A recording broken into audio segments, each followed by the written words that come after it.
turns out to be a beautiful day for football here in Spartanburg, South Carolina. And at Gibbs Stadium, the Mercer Bears are getting set to take on the Wofford Terriers on our Ingalls SoCon Game of the Week. And hi, everybody, and welcome in with Jared Singleton, Pete Hannity. Well, there's no way to sugarcoat it, Jared. It's been a tough go of it over the last year plus for the Wofford Terriers. They're trying to snap a 14-game skid today against a very good Mercer team that already has a Southern Conference win to its credit. But the Terriers transitioning offensively from what they've done for years, the option to a pro spread, and they're confident that that's the way of the future for them. Yeah, I mean, week after week, they're getting better and better. You're seeing improvements on both sides of the ball, especially on offense. They're going to have their work cut out for them today against a really good Mercer defense, but signs are looking very positive as the season continues. Yeah, they put up big numbers last week and 22 points in a tight loss at Kennesaw State. Now the Mercer offense they're going to face today is led by one of the most efficient quarterbacks in the nation. Fred Payton's having a great start to his 2022 season. Fred Payton's making great decisions with the football. He's keeping drives alive. He's able to really do a great job of understanding what the defense is giving him.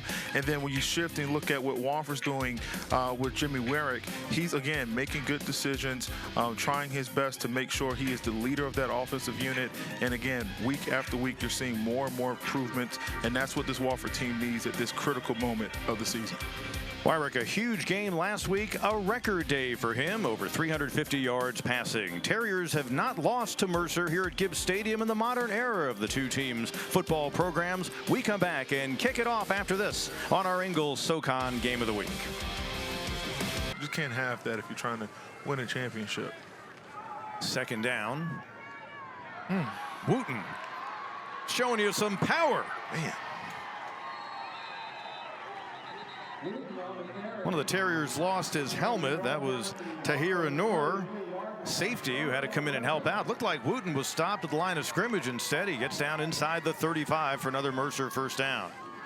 Just as they move the chains, the snap, and Wooten able to get inside of the 30. Bears 7 touchdowns in 12 red zone trips so far this season. Tied for best in the SoCon. Terriers have had the 9th best Southern Conference red zone defense. Devron Harper had a long rushing touchdown a week ago, and there he sprints on in, and the Bears strike first. Nice little trickery. Again, everyone's been focusing on the backfield. You bring the receiver in motion, run the reverse to the weak side of the field. Fantastic play call by Mercer, and a great way to start the game if you're the Mercer offense. Harper's second rushing touchdown, an 8-yarder last week, 66 yards on his TD at Gardner-Webb on the ground. Little reverse play.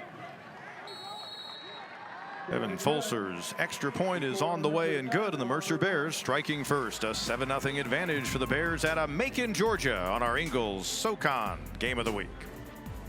Boy, he is so much more efficient this season than last. Play action, time to throw, far side, Harper.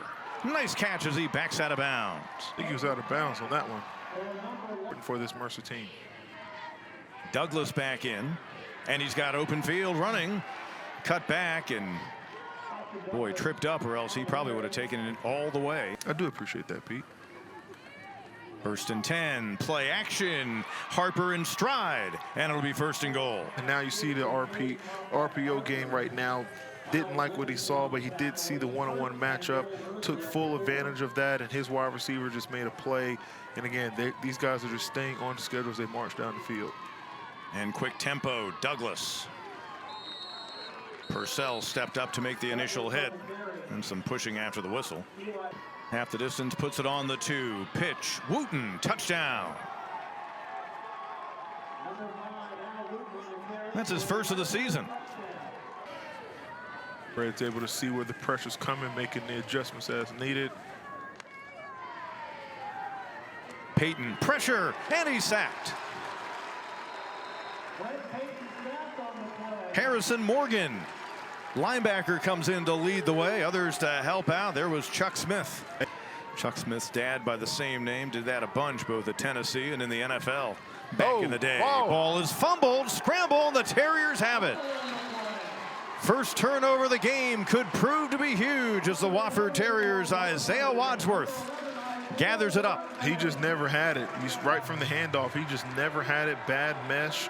And again, fantastic job. You know, Coach Woody used to always say, find the ball, get the ball. You see 11 guys swarming to the football, and they were able to pick up the football on that fumble and put their offense in a short field. Hopefully that can result in points. The quarterback can't step up and make a throw. This will be a career long for Roberts. 49 yards away. Wind not a factor, but he misses wide to the left. 153 yards so far for this Bears attack. Douglas.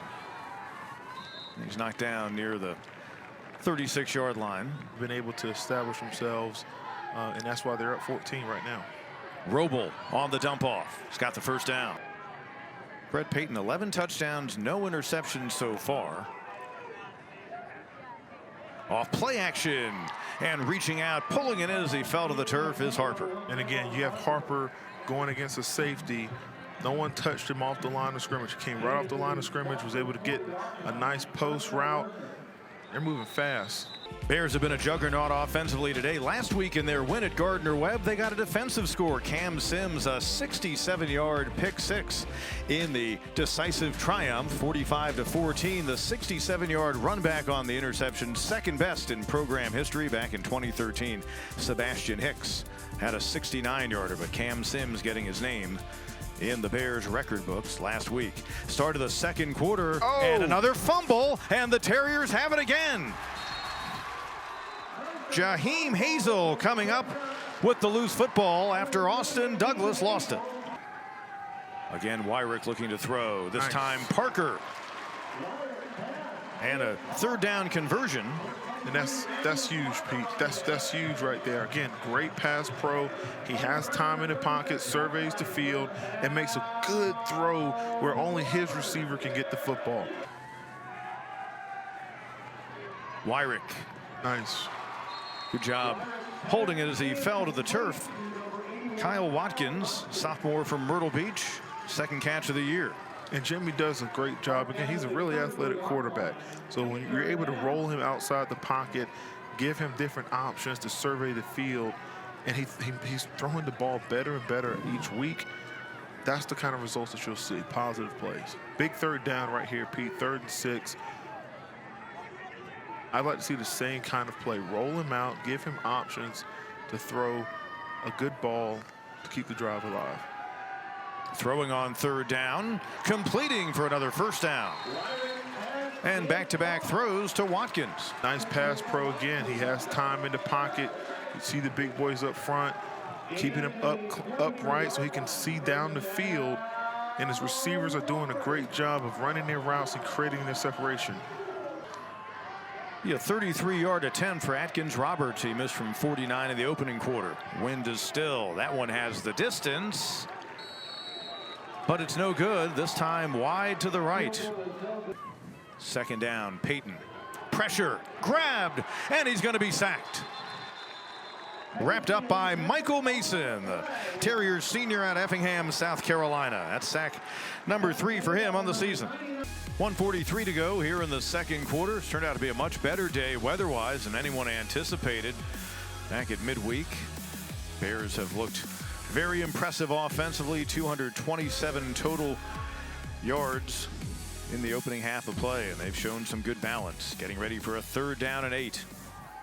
Payton, time, firing far side. Nice. Knocked away. Great job on the coverage by Isaiah Wadsworth, his first PBU of the season, and it brings up 4th down. Great play again. Did a fantastic job staying with the receiver through the entire play, able to locate, find the ball, and again, great hands, being able to get his hands up there and deflect the football away from the receiver on a big 3rd down play.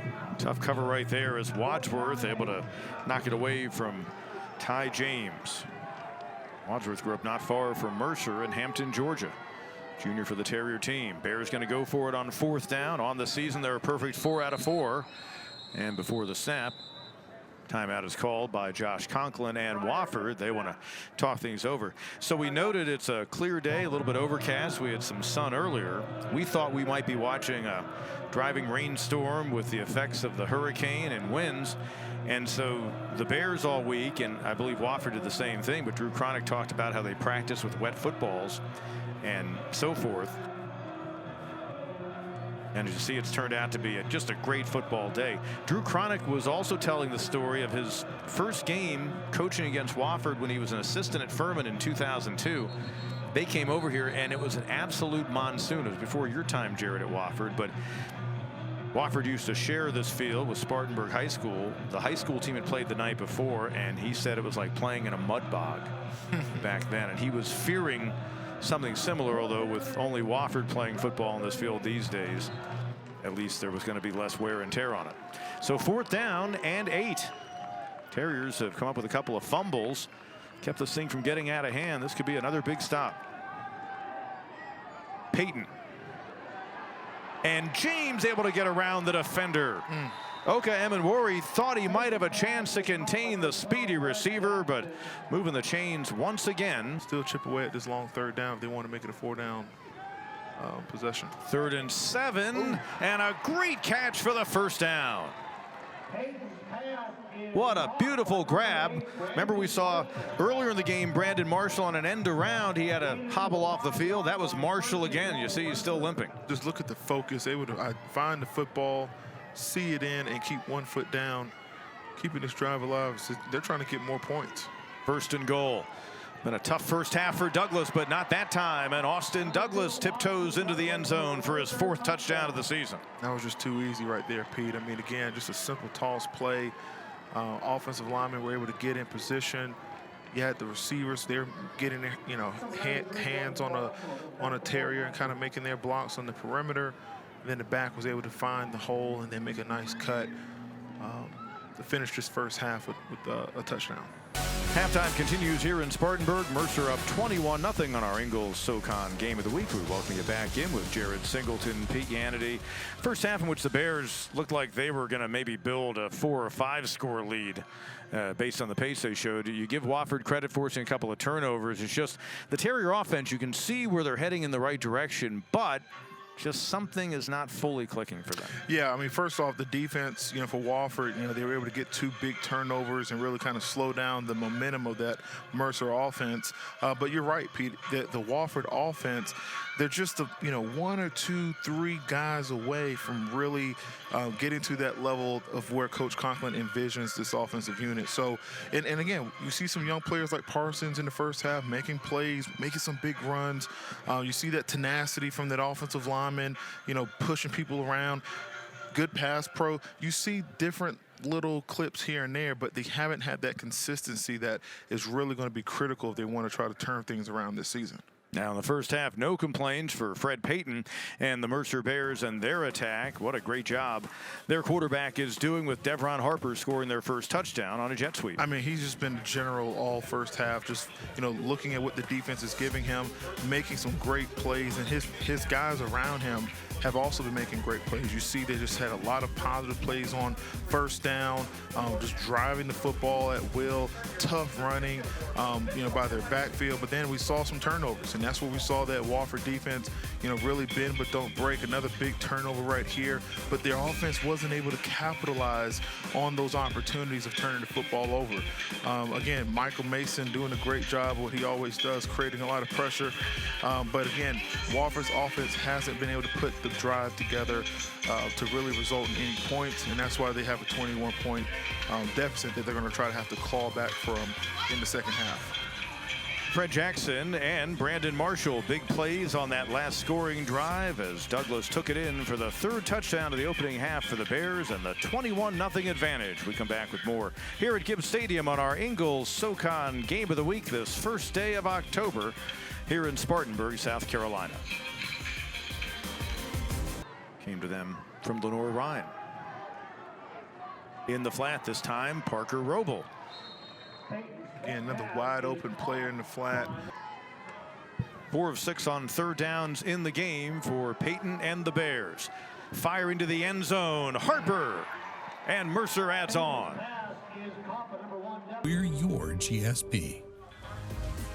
In Wofford's close loss at Kennesaw State last week, Landon Parker had a career night. 6 grabs, 155 yards for Parker, the converted tight end who's back this season after missing most of last year with an injury. And it tied him with Jerry Richardson for 2nd place on the single game chart for most yards in a Wofford game receiving. Mr. Richardson, of course, a great player here in the 50s, a very important part of Wofford football over the years. Well, he also holds the all-time single game receiving yards record, but Landon Parker now in good company, second on the Wofford charts in single game receiving yards with Jerry Richardson. To lead the Terriers, Wyrick play action, pressure comes, Zubaro closing in a hurry, firing deep downfield and intercepted. Making the catch in stride and falling to the turf is TJ Moore. First turnover of the game for the Terriers, and Mercer gets it back. Every step of the way. Well, here in Spartanburg, Mercer Bears trying to go 2-0 in the Ingalls SoCon game of the week. Next Saturday, we're in Lexington, Virginia, 1:30 for ETSU and VMI. Check your listings. We're on many of these same stations again next Saturday on the Ingalls SoCon game of the week. Devron Harper in stride, tries to get around Richardson, and he does. Touchdown. Wow. Winning football games, but you know, they've showcased today that they can give up 2 turnovers and still have the talent to have a big game today. And look at this return. Parsons, the freshman, been one of the positives for the Terriers today, all the way inside the 20. Told you, this freshman, I'm liking what I'm seeing from this guy, Pete. I think he's going to have a bright future. You got to keep developing him and, you know, get him in the weight room and continue to develop his body and his athletic ability. But he's got the vision. He's got the vision. He's able to run with patience, let his blockers get in place, and then boom, he hits it hard. And again, as he gets older, he'll get that top end speed and hopefully develop to be a real burner once he gets to the open field and really put the ball in the end zone. But how can Wofford maximize this great field position? I'll give it back to the freshman. The ball he had intercepted the last time they had it, it was a great throw. It just ended up overshooting the receiver. Nathan Walker trying to get back to the end zone, and he does. Nice. 5th penalty against Wofford in the game. First down, long, and he's sacked. Solomon Zubaro finishing him off. On over 300 yards rushing on the season, has a chance to get past the 400-yard mark before things are done. Fake a pitch to him that time. Peyton downfield. There's Jackson. Caught from behind by Anor. 4 penalties in the game. Open hole. Off to the races. Feel free to tackle. Brandon Marshall for the touchdown. Likely our final play. Terriers trying to get another score on the afternoon. Coruscant toward the end zone, deflected and intercepted. It'll go as the 2nd pick of the game for the Mercer Bears. Interception by Jawan Johnson. That was tough. His first of the year and the 9th in the season for the Bears, and well, in many respects, in what was a dominant performance by the visiting team on both sides of the ball, it ends with their defense again making a big play. Yeah, Mercer's defense. Mercer really just played a complete game, you know, offense, defense, and special teams. Saw a lot of good things from their offense. Real, extremely well-balanced offense attack today. And the defense played extremely well today as well. Hey, you know, next week we'll be up in VMI. Get to see the Keydets as they host ETSU. But again, I think if you're a Wofford Terrier fan today, definitely a tough one. But brighter days are coming. Brighter days are coming. We did see some good things. We saw some good runs from a young back, and Parsons saw some nice throws and good catches. So they got to find the right guys and stay consistent with their approach. And I think, like I said, brighter days will be coming for the Terriers. But, hey, Mercer, today was their day. That it was. Bears get their first win in the modern era of football for them here in Spartanburg. They make it back-to-back wins in the series. So again, as we noted, next Saturday, ETSU and VMI 1:30 on many of these same stations on our Nexstar network for our Ingalls SoCon game of the week. That should be a good one between the Keydets and the Bucks. Again, our final score here this afternoon at Gibbs Stadium in Spartanburg. The Mercer Bears improved to 4-1 on the year, 2-0 in the SoCon. Wofford falls to 0-5 and 0-2. Mercer comes away with a 42-7 triumph. On behalf of Jared Singleton and our fine crew here at Gibbs Stadium, Pete Ganady saying so long. Hope you have a great rest of your weekend. And this has been a presentation of ESPN.